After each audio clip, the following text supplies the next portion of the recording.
Hi, I'm Pharmacist Virginia, and here with me today is Dr. Hannah Locke, who's going to talk about everything that you need to do to stay healthy at high altitude. So, if you're planning a trip to climb mountains at high altitude, you're going to find lots of helpful information about how to prepare and stay healthy when you travel. Thank you so much for joining me today, Hannah. Oh, thank you very much for having me. I'm really excited to be here and chat about my favourite subject, high altitude. Fantastic. Thank you so much. I'm so lucky to find you because there's so much information that people need to know about traveling and staying healthy at high altitude. So tell us about who you are and what you do. My sort of normal day job is working as an emergency medicine doctor in my local A&E here in North Wales, near Bangor. And on the side of that, I kind of do a few different careers, really, a few different jobs in one, really. So that's my main job. But then I also work as an expedition doctor, so supporting groups doing trekking or mountaineering or climbing expeditions to mountainous areas all over the world, but particularly to high altitude areas. I like cold, high places. The more remote, the better, really.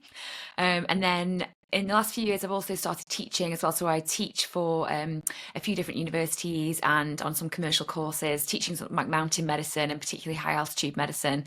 I also write online courses and, where possible, speak to cool people like you and just spread the message about high altitude safety. Amazing. Thank you so much. So you're a real expert in high altitude, which is fantastic because the next question is, what is high altitude? So when we talk about high altitude, we're talking about basically the distance above sea level that a place is. So for example, if you stood on the beach, you're basically at sea level. You're maybe 0 to 1 meters above sea level. As we go up into the mountains, the altitude increases. So some places in the world, like in the UK, you're not going to get much more than maybe a few hundred or 1,000 or 1,300 meters above sea level. But if you go to the greater ranges and higher mountains in the world, the altitude increases in various different places up to the maximum altitude of Mount Everest in Nepal. Amazing. So what is the highest altitude that you have traveled to? I've been to just under 6,000 meters a few times in places like Kilimanjaro in Tanzania and on some volcanoes in Ecuador. Yeah, I'm often asked that. I'm often asked, do I like or do I want to go to the really really highest mountains, the 8,000 meter peaks? But to be honest, I haven't got a huge desire. I'm quite happy staying at the middle to higher end of the altitude scales, I think. Yeah. Yeah, I think that might be kind of part of the response to this question. So, how can being at high altitude affect your health? Yeah. This is a huge topic, huge area, really. Basically, as the altitude increases up these various mountains or in different parts of the world, they're not always mountains, to be fair, the high altitude, um, the atmospheric pressure decreases. And what that means is that gases basically expand and spread out. So, putting that into basic terms, the amount of oxygen that's available in the air as we go up in altitude gets lower. So, as you're breathing in less oxygen, which makes it really difficult to function, basically, because we need oxygen for all of our cells in our body. All of our body functions rely on oxygen. It's just the most vital gas is in the air. So obviously, if we're going up to high altitudes and there's less oxygen available, it makes it a challenge to function well and to perform, do sports and things. But even just to function sort of normal day to day, walking around and, all of our body systems to work properly. And this can have a bit of an impact on how we feel physically, but also if we ascend too quickly, if we go up to high altitude too quickly without letting our body sort of cope with the low oxygen levels, it can unfortunately make us quite poorly in various different ways. So the key really is to let your body adapt to the low oxygen environment by going up to high altitude slowly. So, what are the three main types of altitude sickness? So broadly speaking, the three main types are acute mountain sickness, which is often abbreviated to AMS, high altitude cerebral edema, which is abbreviated to HACE, HACE, and high altitude pulmonary edema, which is abbreviated to HAPE. So I'll call them AMS, HACE, and HAPE just for ease. And they're all caused by the fact that we've got this low oxygen environment and we're breathing in less oxygen than we'd like to, and then less oxygen than we normally have available at sea level. So AMS, so acute mountain sickness, is the most common type. It is characterized by usually headaches to start with. So lots of people experience a headache as they go up to higher altitudes. And it's generally speaking something that's felt all over the head. It's like a throbbing headache. And it can be mild, moderate, or severe. People can also feel a little bit nauseous, so a little bit sick, and even have some vomiting. They can sometimes have a low appetite or be put off their food, be feeling quite tired, and sometimes lightheaded as well, so sort of feel like they're spinning a little bit. And they're the sort of main symptoms of acute mountain sickness. And not everyone experiences all those symptoms. You might just have one or two. So it's, again, like with most illnesses, there's a bit of a scale of sort of moderate, mild, and severe. But generally speaking, when you do start to ascend to altitudes over about 3,000 meters, you will probably start to feel something, at least probably a mild headache if you're not used to being at those sorts of altitudes. Then, as we move into the more severe illnesses, so HACE and HAPE, high altitude cerebral edema is basically a swelling of the brain, which sounds pretty dramatic, and it is, to be honest with you. It's a life-threatening condition. Fortunately, it is more rare, and it's usually only seen at the higher ends of the altitude, so more than 5,000 meters, although it is possible lower than that. And that's characterised by a more severe headache, vomiting, and then any signs that the brain is impaired in terms of it's not functioning properly. So, for example, people having difficulty with their balance, losing coordination.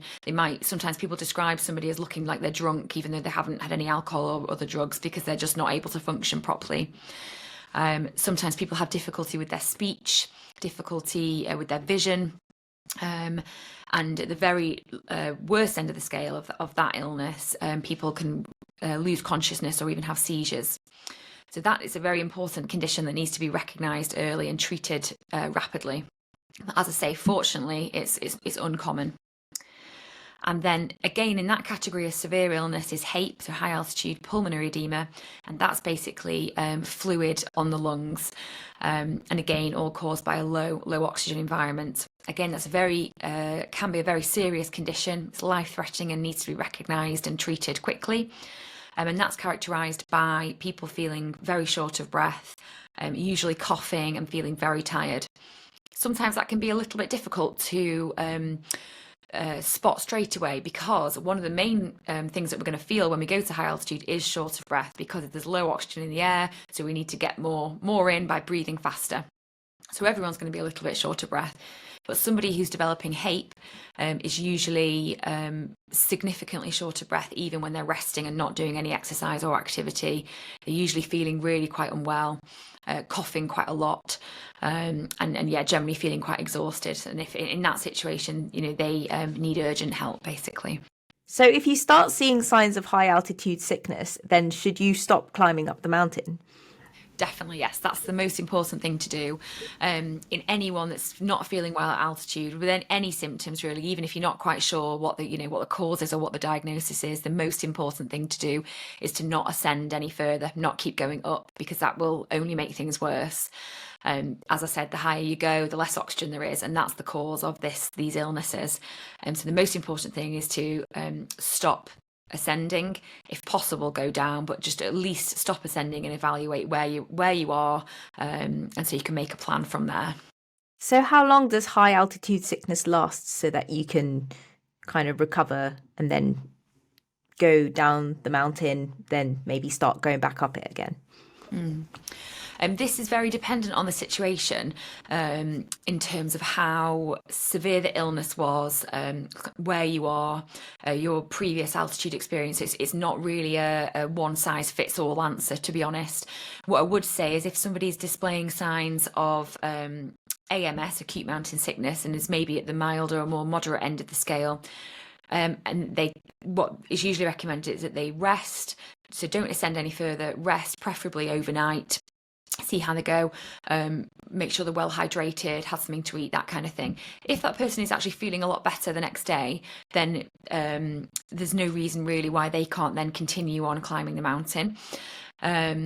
However, if somebody is not getting better or is feeling worse, then they just shouldn't be going any higher, they need to descend. Or if someone is displaying any of the signs of HACE or HAPE, those really serious conditions, and they shouldn't be ascending until, well, to be honest, just shouldn't be ascending on that trip, really. Their sort of time is done, unfortunately, because the illness is too severe. But usually the milder end of the spectrum, the symptoms, if somebody is starting to acclimatise, which basically means that their body is starting to cope and adapt to the high altitude, then hopefully those symptoms will start to improve really quickly, as I say, sort of overnight usually, or within 12 hours. But if not, then then that person just isn't coping very well and is going to have to go down and not reascend. So then you would say probably a few days to see if things kind of improve, but if they're so bad, the symptoms, then they should just stop and just call it a day and get the treatment that they need. Yeah. Great. Really clear advice. So how do you handle sleep at high altitude? Does altitude sickness get worse at night? Oftentimes it does. So, say for example, if you're talking about a multi-day trip, a mountain that needs multiple days to climb it, and you're going to be camping or sleeping somewhere overnight, some people do report worse symptoms overnight, and I think that's probably a combination of reasons, really. Usually, I think it's because if you've been walking or traveling to get to a certain altitude, and then that's where you're going to sleep that night, you've probably ascended altitude that day, so you've gone up in altitude, so you're getting to an area where there's less and less oxygen. So it's the body is just having to adapt and, as I say, acclimatise to that new altitude and that new oxygen level. And symptoms can sometimes take a few hours to develop. So say if you arrive there in the afternoon or early evening, the symptoms are going to be worse overnight just because you've been there for a few hours. However, it's also definitely proved that our oxygen saturation, so the amount of oxygen that is actually going around in our bloodstream, drops overnight. So what this means is, again, that our body is struggling, I suppose, because of that low oxygen to function normally. So that's going to affect our sleep. The other thing that also happens overnight is we have something called periodic breathing, where the pattern of our breathing changes overnight due to high altitude and due to that low oxygen level. And it can sometimes mean that we breathe very quickly for a short period of time, and then we breathe really slowly, and we can sometimes even stop breathing for sort of 5, 10, 20, sometimes even longer, 30 seconds overnight. And even if it doesn't wake you up from sleep, it does disrupt your sleep quality. So you might wake up in the morning thinking, oh gosh, that was a really bad night's sleep, even if you actually were asleep for 7 or 8 hours or longer. The other thing that can happen is when we go to high altitude, we pee more. So we try to get rid of fluid, basically, to try to increase our concentration of red blood cells, which are carrying the oxygen around. So it's all to try and increase the efficiency of getting oxygen around the body, basically. So we go for a wee a couple of times more in a 24-hour period, and oftentimes that's at night. So you probably find you're getting up in the night to go to the toilet when maybe you wouldn't normally do that at home. So I think a combination of those things basically means that sleep is pretty disturbed at high altitude. Which is a shame, but there's a number of things that we can do to hopefully improve that. So really basic things, and it's all sort of sleep hygiene stuff. So making sure that you stay really well hydrated during the day, and then try to not drink loads straight before bed because you're going to be up in the night. Trying to avoid caffeine sort of after lunchtime, avoiding alcohol, getting as much rest as possible. And I always say at high altitude, if you've got any time to go and have a little lie down and a nap, go and do it, because if you can't have really good quality sleep, you might as well try and get as much quantity.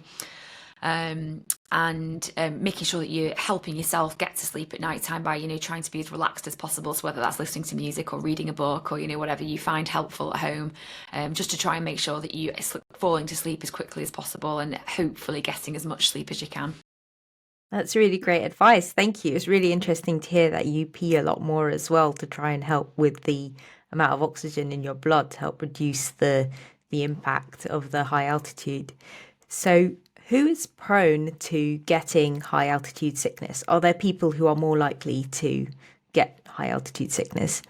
there's not absolutely loads of evidence, strong evidence pointing to towards people so that we can definitely say you're not going to do very well, you're going to be amazing at high altitude, you're going to get sick. It's not quite as clear cut as that, but definitely there are some sort of broad categories of risk factors, if you like. And also thinking about groups of people.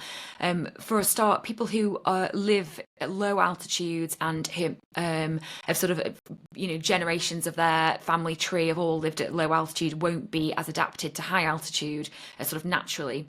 So they're definitely at more risk.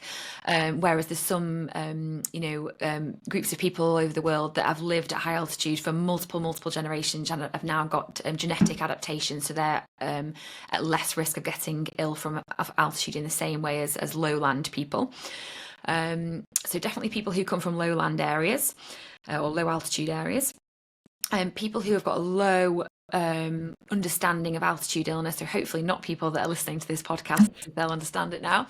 But yeah, so if people who are just not very aware of what high altitude means, of what the illnesses are and how to avoid them, because it's actually quite easy to avoid altitude illness for most people. But if you don't know how to do it, then obviously you're more at risk of illness. There's some evidence now that HAPE, so high altitude pulmonary edema, is a little bit more common in men, although it's not completely explained why that is. And again, that's one of the less common illnesses, whereas AMS, acute mountain sickness, which is the more common one, is thought to be the same in men and women, same sort of risk levels. The highest kind of risk factor, or the most important risk factor, I think, is people that have had altitude illness before. So if you've been to a high altitude and you did all the right things to try and avoid getting poorly, but actually you struggled and you really did get poorly, the chances are it's probably going to happen again, or you're probably going to struggle again. Whereas if somebody else has been to high altitude and maybe or been on the same trip but was completely fine, didn't have any symptoms, it's likely that they were able to cope well with the altitude and hopefully would do again. Although every trip is different, so it does need to be taken on an individual basis. But usually, if you've been ill before at altitude, you've got a risk of having it again. Interesting. So do people who have certain health conditions, are they more likely to get high altitude sickness? So people who have maybe high blood pressure and they're taking medication, or maybe people who smoke, or they have a lung condition like asthma, what would you say about those people's chances of getting high altitude sickness? That's a really important question.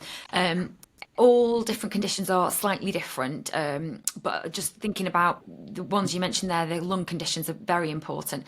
I guess there's two ways to think about this. One is, do those conditions increase the risk of getting altitude illness, but also does the altitude risk exacerbating those conditions, if you see what I mean? Because there's potentially two problems there. So lung conditions is a very important one. Obviously, this whole situation is being caused by the low oxygen in the environment. That's the problem with altitude. So if you're already struggling with your breathing for some reason, for example, poorly controlled asthma, or some of the long-term conditions like COPD, chronic obstructive pulmonary disease, or other sort of long-term lung conditions like that, where you're already struggling with your breathing, struggling to get oxygen in at sea level, then you're definitely going to struggle at higher altitudes.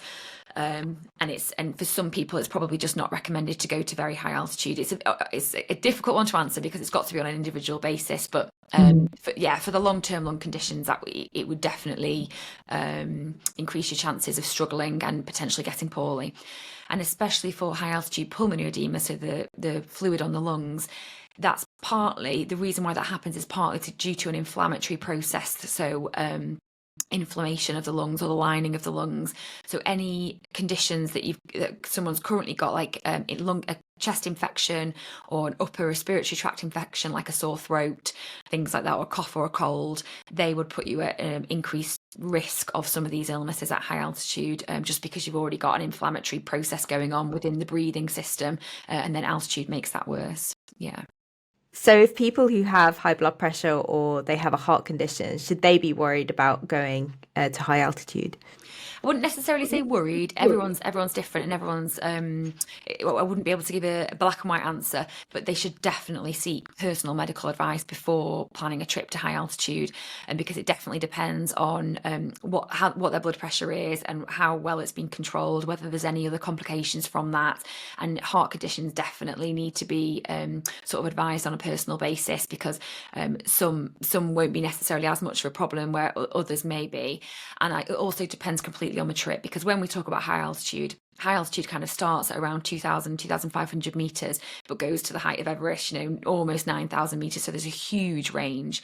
And also, some high altitude areas of the world are in parts of the world where there's really good medical care, there's really good evacuation strategies and hospitals that people can get to quite quickly, say, for example, in a helicopter. So the risk is a little bit lower for places like that, whereas other places in the world might be really, really remote where you're not going to get any help if something goes wrong or it might take days to get to a hospital, so the risk is much higher in that situation. So getting personal advice about your health condition and the trip that you're planning is really important to sort of put that all together and think about the risks for that person. How can you help someone who has high altitude sickness if they don't have any other health conditions? So we've already said that stopping going up is the most important thing, and really what they need to be doing is going down preferably. Again, that's not always the answer. So if someone's got acute mountain sickness and they're not too bad, they've got a bit of a headache, they may be a little bit off their food or feeling a bit sick, they could just stop ascending and rest for a bit, make sure they're drinking plenty, maybe take some simple painkillers for the headache like paracetamol or ibuprofen if they don't have any allergies or problems with those medication, and give it overnight. And if they're feeling better the next day, happy days, problem solved.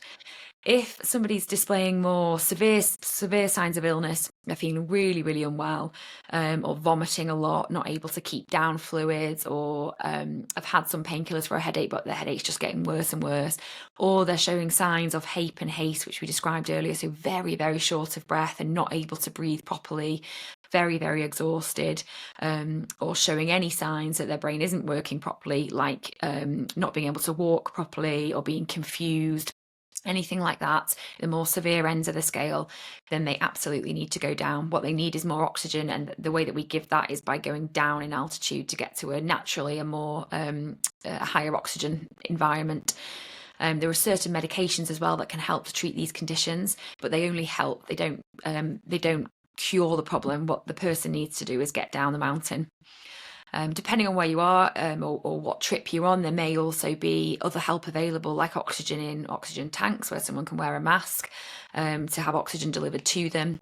And in some places there's also, or on some trips, there's also things like a portable altitude chamber, which is like a big bag that a patient can be put in and treated in the bag when it simulates a higher oxygen environment. But even those two things, which are excellent and definitely have a place and are really, really helpful, they don't cure the problem. The patient still needs to go down. Sorry, I'm saying patient. The person with the problem still needs to go down. Descent is the most important treatment. Amazing. Thank you so much. So how can you avoid high altitude sickness? This is probably the most important question and answer of the talk. Fortunately, it's relatively simple. The best way to avoid altitude illness is allowing your body time to adapt to the low oxygen environment, and we call that acclimatization.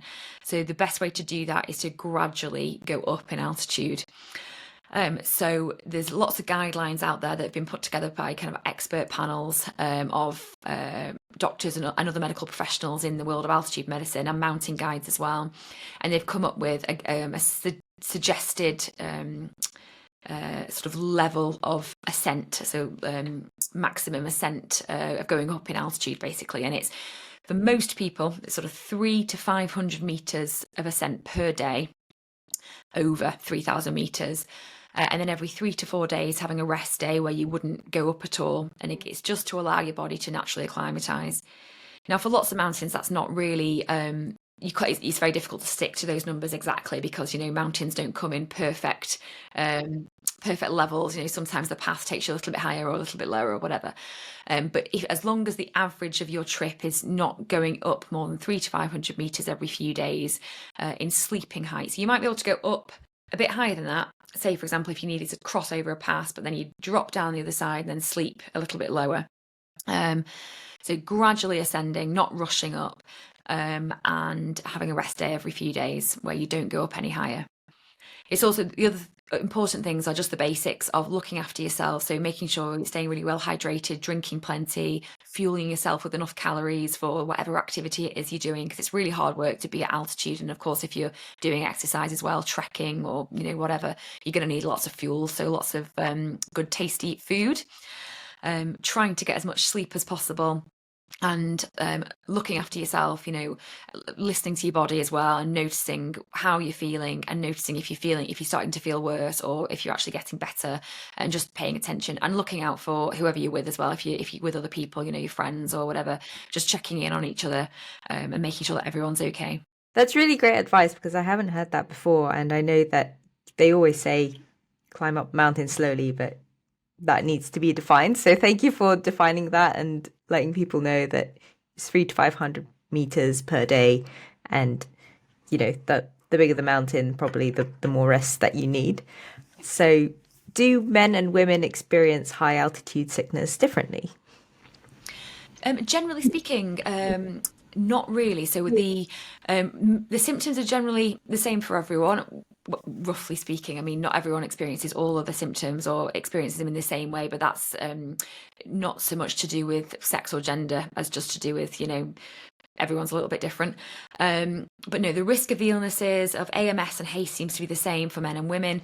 HAPE, high altitude pulmonary edema, is a little bit more common in men, it's been found, and we're not completely sure about why that is the case. It might be to do with some of our sex hormones influencing how we breathe and how we use oxygen in the body, but it's also true to say that actually there's just not that much evidence at the moment for or not that much data on women going to more extreme altitudes where HACE and HAPE are more common.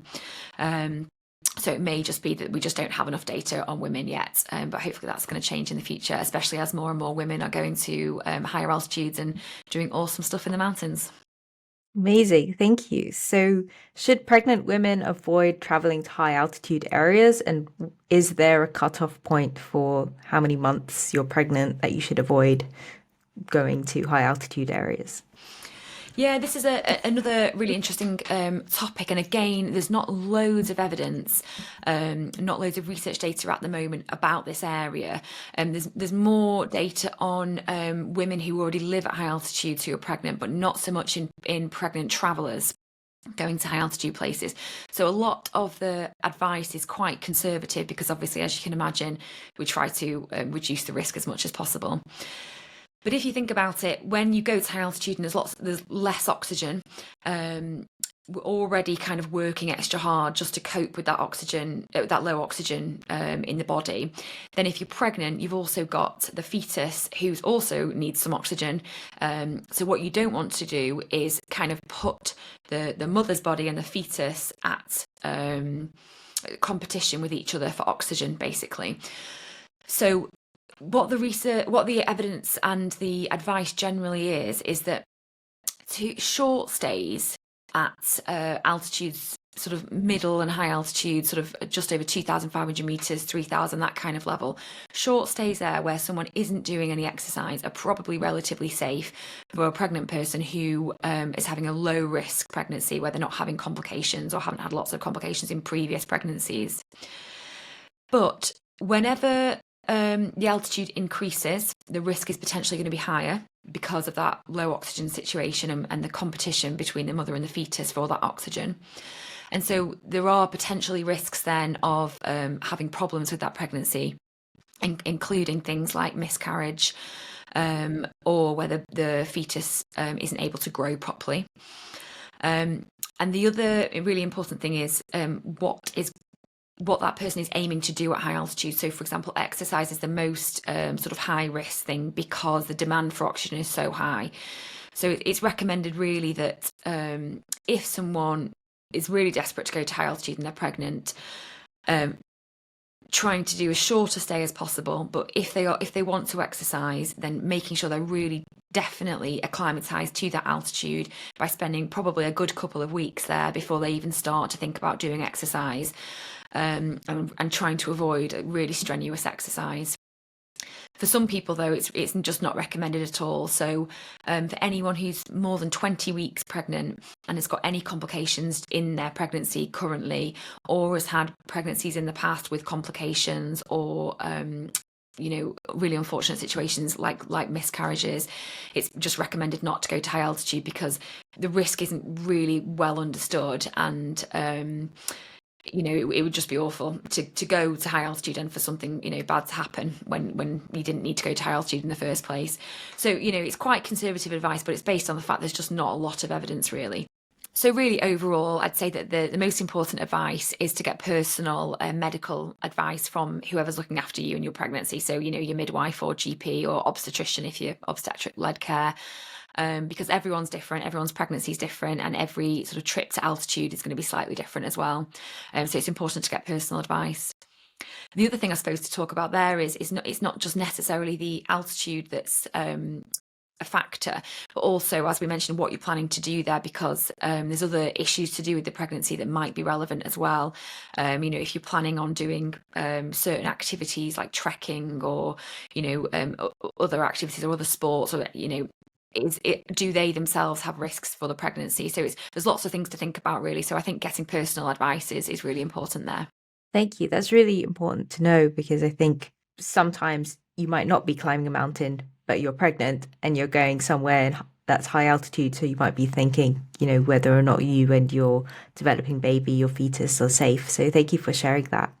So moving on to some medicines, there's a medicine called acetazolamide that is sometimes prescribed for altitude sickness. So is there any evidence that acetazolamide works? Yeah, definitely. So acetazolamide is used, which is also commonly known as Diamox, and that's like a brand name, which most people call it. It's prescribed in two different situations for high altitude. So the first one is to help acclimatization, to help the body naturally acclimatize to the low oxygen environment, which it definitely has lots of evidence to say that it does help. And that's beneficial because it helps us reduce the risk of altitude illness. It doesn't take away from the fact that we still should be ascending slowly. It doesn't help us sort of rush up the mountain, but it just helps that process naturally happen, as long as we're still looking after ourselves and following all the other guidelines. And it's also useful to help treat altitude sickness as well, acute mountain sickness, AMS. Although the evidence is definitely that it helps more with acclimatization than it does with treatment of illness. But it has got a role in both situations. But yeah, it's a very interesting drug in that it helps effectively, a little bit more complicated than this, but generally speaking, it helps us breathe faster, to take in more oxygen, so that we're able to get our bodies acclimatized to that high altitude. Thank you. That's really interesting to hear, because quite a few people ask me that in the pharmacy, and it's quite popularly prescribed. So thank you for that. No problem. So what's in your high altitude first aid kit? Oh, that's a good question. So I think a bit of a boring answer that it depends, but basically it depends on where I'm going, what ultimate altitude we're aiming to reach, who I'm going with. Am I looking after 20 people, or is it just me and my friend or partner? Do I have to carry all the kit myself? Because if I do, I don't want a huge big medical kit, whereas if I've got other people to help, that might take a bit more.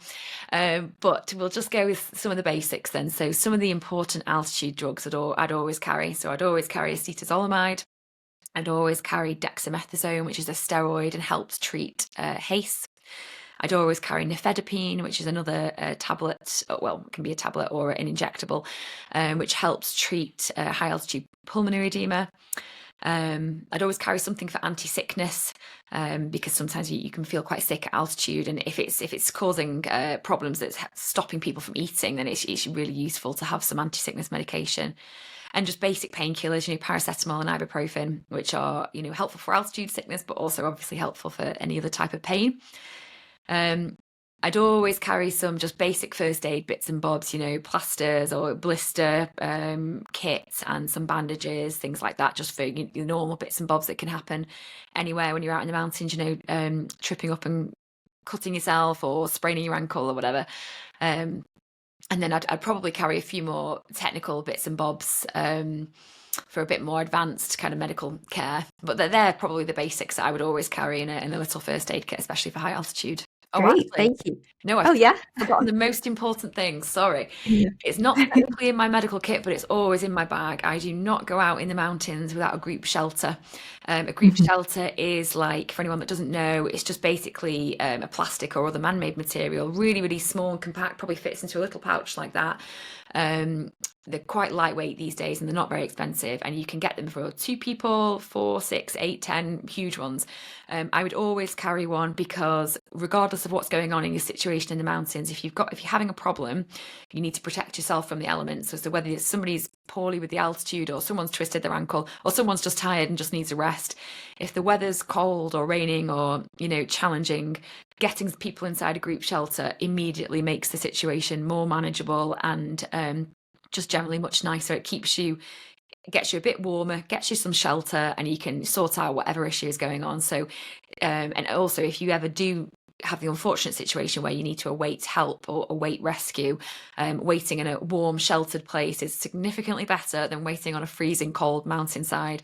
So yeah, actually that's probably my most important piece of kit for any medical situation or non-medical situation on a mountain is a group shelter. Yeah, thank you. I think that's also really important in case it's like super windy or even if it's super sunny. So Yeah. if it's so hot and you're just burning Yeah, just while standing. shade. Yeah, yeah. Yeah, that's really interesting to hear. I haven't heard of that before, so thank you for sharing that. Another thing that I've heard people take is sometimes some kind of blood thinner, whether that is, they'll take aspirin before they go up the mountain or they'll have some kind of anti-clotting agent or injection like a heparin injection. Would you advise taking some kind of blood thinner before you go, or would you say that that might be risky because if you do cut yourself, then you can't stop the bleeding, or it's more difficult to stop the bleeding? What's your kind of advice on that? That's interesting. I haven't actually. I may have heard of that once or twice, but as far as I don't think it. Well, it might. As far as I know, it's not a common thing. Hopefully, but I don't know of any evidence to suggest that that is a good thing to do. In terms of helping with altitude, and as you mentioned, I can definitely think of several risks of doing that, particularly as you say, bleeding, so particularly trauma. So given that I don't think, as far as I know, there's no evidence that that's going to be helpful, but there's definitely evidence that there's risks of it. I personally wouldn't advise doing that unless you've been very clearly told by a medical professional that that's appropriate for you personally. I wouldn't suggest that. Yeah, thank you for that. Because I think sometimes people equate going up a mountain to being on a plane sometimes.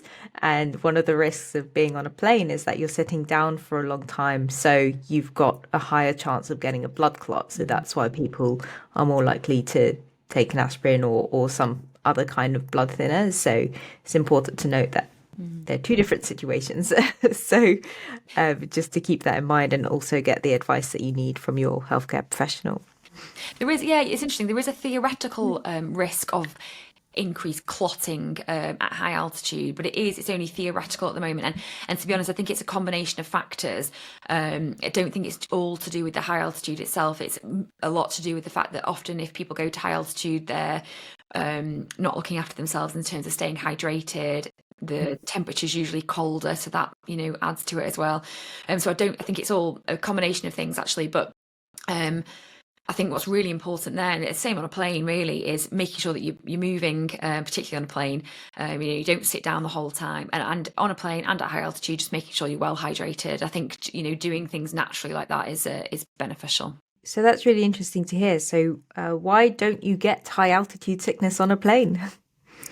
Well, fortunately, even though the plane's going super, super high in the air, the cabins are all pressurized. to keep us safe so that we're not going immediately up to the height of Everest in 10 minutes or however fast planes go, because that would be significantly bad and we would all get altitude illness to the point where we would probably, none of us would survive that plane journey. So we're looked after very well by the planes pressurising the cabins. Interestingly, they're not pressurised to sea level. They're pressurised to, I think it's around about 2,500 metres or something along those lines, so about 8,000 to 9,000 feet. So that is actually high enough for some people to get very mild altitude illness or altitude symptoms anyway, or symptoms of that lower oxygen environment. So some people will have like headaches on a plane or feel slightly unwell, feel slightly sick. It is quite rare for people to get symptoms of altitude at those sorts of pressures or altitudes, but it's not impossible. And some people do have those mild symptoms, but most people don't even notice that the cabin is pressurized to that level. Cool. So are your teeth more likely to crack at high altitude? Would you suggest packing some kind of dental first aid kit? This is a great question. I've actually come across a few teeth problems on expeditions, and I'm definitely not a dentist, so any dentist listening, please correct me if I'm wrong here. As far as I'm aware, teeth are not more likely to crack at high altitude. However, some people do have issues if they've got underlying problems with their teeth. And again, it's all to do with that pressure. So if they've got little pockets of air sort of underneath a filling, for example, or if there's some underlying infection going on, or they're developing an abscess that's got little bits of gas, little pockets of air in the gums or under the teeth or around that area, when the pressure changes as you go up in altitude or on a plane actually, that can cause you some pain or symptoms, or sometimes even push the filling out if you've got some air underneath the filling. So generally speaking, healthy teeth shouldn't cause any issue at all at altitude, but if you've got an underlying problem, then potentially that could be exacerbated at altitude. Yeah. So like with any other medical problem, if you know you've got issues with your teeth or any other part of your body, get it checked out, try to get it sorted before going to high altitude, just to try and prevent problems whilst you're up high. Yeah, thank you for answering that. So how can people learn more about traveling or climbing at high altitude? There are lots of great resources out there on the internet that people can search, and there's lots of stuff out there that's for free as well, whether it's leaflets or just information sheets or videos, things like that. A couple of really good websites which I find are really useful. One is called Fit for Travel. So Fit for Travel, I think .nhs, let me check. fitfortravel.nhs.uk, and that's got lots of all sorts of things about travel medicine, but particularly good section on altitude. For anyone wanting a bit more specific information for people going to high altitude to do sort of trekking or climbing, mountaineering, that kind of thing, then the UIAA website is really good, and that's the International Federation Climbing and Mountaineering, and they've got lots of information about high altitude, including things like for people with long-term conditions, but it's also got very specific mountaineering and climbing health information as well, including specific to lots of high altitude peaks around the world. So it's really worth looking at, and I'm sure Virginia will link to those in the notes. If anyone would like to learn it in a little bit more detail, I've written a couple of online courses on this subject. One is called An Introduction to Humans at High Altitude, and it's basically a series of pre-recorded videos and some case studies and some activities that you can do in your own time. It's all self-guided. And also an online course specifically for women's health in the mountains as well, which I'm sure Virginia will put a link to as well. Yeah, absolutely. I'll link everything that Hannah has mentioned in the description box below. And please join me in saying thank you to Hannah for her time today and educating us on everything to do with high altitude and how to stay safe and healthy at high altitude. Thank you so much, Dr. Hannah Locke. Thank you very much for having me.